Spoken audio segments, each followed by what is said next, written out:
오늘은 나의 개인적인 이야기를 하고자 한다.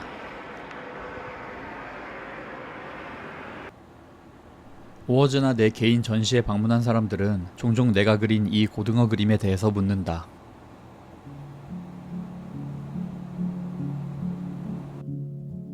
왜 하필 커다란 고등어냐고. 남녀노소, 국적 불문 많은 사람들이 관심을 갖고 물어봐 주신다는 점에서 기분이 좋다.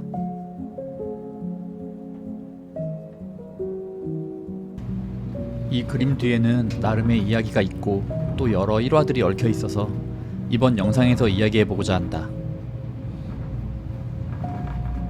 때는 2017년.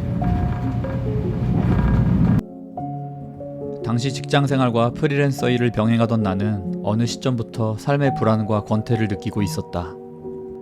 도대체 안정이란 뭘까? 그런 날이 오기는 할까? 회사 생활은 대체 언제까지 해야 되는 걸까? 이런 고민들이 그저 고민에서 그쳤으면 좋았겠지만 결국 그 불안의 씨앗은 우울 증세로 자라나기 시작했다. 그동안 감춰뒀던 여러 컴플렉스들이 더 거대하게 느껴졌고 수년간 나아가고 있다고 믿었던 내 꿈들도 부질없게 여겨졌다. 삶의 의욕은 극도로 떨어지고 있었다. 직장도 그만두기로 했다. 이 마음의 병은 나뿐만이 아니라 주변 사람들도 힘들게 했다. 그렇게 평소 먹는 걸 좋아하던 내가 식음을 전폐하고 하루하루를 보내다 보니 얼굴이 눈에 띌 정도로 수척해졌다. 난 그 사실을 몰랐는데 가족들이나 오랜만에 날 본 친구들은 수척해진 내 모습에 놀랬고 또 걱정했다. 가족들은 가물어가는 날 다시 일으키기 위해 노력했다. 누나는 내가 오해하지 않도록 조심스럽게 정신과 상담도 제안했다. 그렇게 나는 두어 번 병원에 가 심리치료사와 상담도 받고 약도 처방받았다. 기대만큼 효과가 있지는 않았다. 그 치료 방식이 잘못되었다고 생각하진 않는다. 당시 좋은 책도 수없이 찾아 읽고 다양한 문학 작품을 접했지만 삶의 양식이 되는 좋은 구절 또한 머리로는 알아도 가슴이 받아들이질 못했다. 결국 바뀌어야 하는 건 다친 내 마음이었던 것이다. 이 사실 또한 그 시간을 통과하며 얻은 매우 소중한 깨달음이다. 그렇게 반년간은 정신이 온전치 못해 제대로 된 그림을 그리지 못했다. 정신이 온전치 못하다는 이유로 아무 일도 하지 못하는 내가 싫었다. 그때 비로소 나는 나 자신이 내 감정을 그림으로 그리는 사람이라는 사실을 깨달았고 절망했다. 그건 정상적인 직업이 아니라는 생각이 들었다. 개인 작업이 멈춰지니 내 커리어 또한 올스톱되었다. 불안은 더 커지고 악순환이 계속됐다. 어느 날 밤 수유형 맥도날드 2층에 앉아 억지로 끼니를 때우며 동분서주 바쁘게 걷는 군중들을 내려다본 적이 있다. 귀에는 이어폰을 꽂고 소설 데미안을 오디오북으로 듣고 있었는데 문득 그 많은 군중들을 보며 이런 생각을 했다.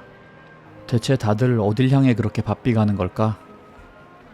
무엇을 위해 저렇게 살아가는 걸까? 답도 없는 질문들이 머릿속에 떠올랐다. 그렇게 어영부영 매일이 허무하게 흘러갔다. 2017년 9월 29일 저녁. 여느 때처럼 반지하 집 침대에 걸터앉아 할 일 없이 리모컨으로 채널만 빙빙 돌리며 TV 화면을 바라보고 있었다.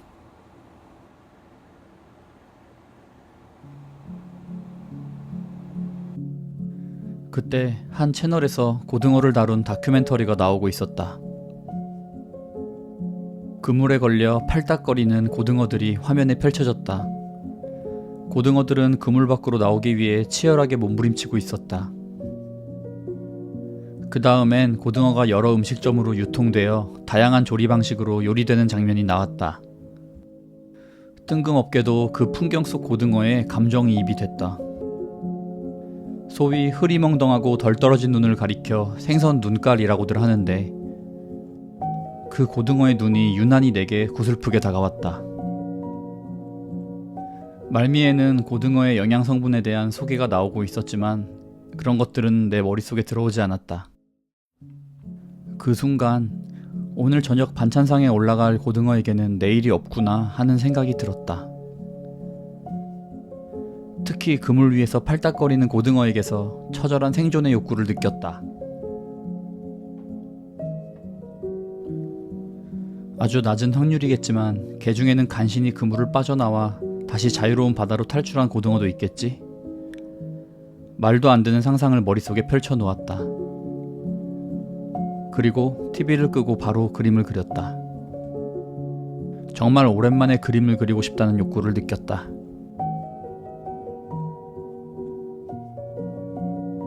오른쪽에 커다란 고등어 한 마리가 남자에게 힘내, 그래도 너에겐 내일이 있잖아 라고 말하는 장면을 상상하며 그렸다.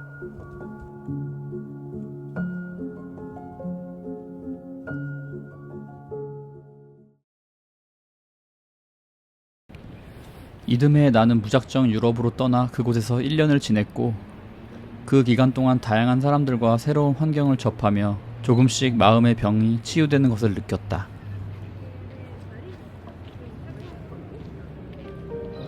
낯설고 다양한 장소에서 눈뜨고 잠들면서 삶은 고정된 것이 아니고 물처럼 계속 흘러간다는 것을 알았다. 어디로 흘러가든 정신만 차리면 거기엔 즐거움이나 행복이 있을 거라고 스스로를 믿기로 했다. 다시 그림을 그리기 시작했다. 고등어 그림은 베를린에서 열린 내 개인전에서 처음으로 공개됐는데 기획자는 첫 번째 작품이 독일인에게 판매되었다는 소식을 기쁘게 전해왔다. 사정이 있어 나는 전시 오프닝만 열고 바로 한국으로 돌아왔기 때문에 정확한 구매자의 신원을 알 수 없었지만 누구에게 그 그림이 갔을지 정말 궁금했다. 그런데 그 후로 2년 뒤 인스타그램으로 메시지 하나가 와 있었다. 바로 첫 번째 고등어 그림을 구매했던 그 독일인이었던 것이다. 2018년에 베를린에서 고등어 그림을 샀던 사람인데 유럽에서 다른 그림을 사려면 어떻게 해야 하냐는 내용이었다. 난 너무 반가운 마음에 무례하게도 구매자의 신원을 물었고 그동안 궁금했던 말들 그리고 그 그림에 숨겨진 이야기들을 전부 쏟아냈다. 친절한 그는 모든 이야기를 해줬다. 놀랍게도 그의 직업은 심리치료사였다.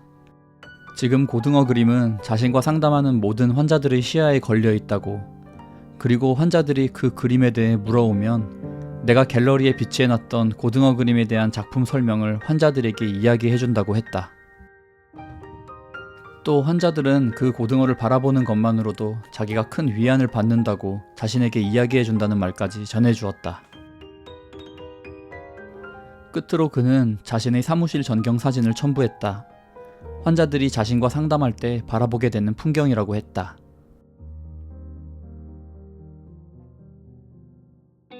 그 소식을 전해받고 표현할 수 없는 큰 행복을 느꼈다. 한참 깊은 우울에 빠져 허우적거리며 심리 상담을 받고 있을 때 그린 내 그림이 먼 나라의 다른 환자를 만나고 또 미약하게나마 힘을 실어주고 있다는 사실이 믿기 힘든 기적처럼 느껴졌다. 반복되는 현실적 일들에 묻혀 내가 하는 일의 본질을 종종 망각할 때가 있다. 하지만 눈으로 직접 볼 수는 없어도 그림이 내 곁을 떠나는 순간 더 다양한 사람들을 만나게 될 거라는 사실을 상상하면 가슴이 벅차오른다. 내 삶에 사명을 갖고 지칠 때는 이날의 감정을 되새기며 오래도록 창작을 해나가고 싶다.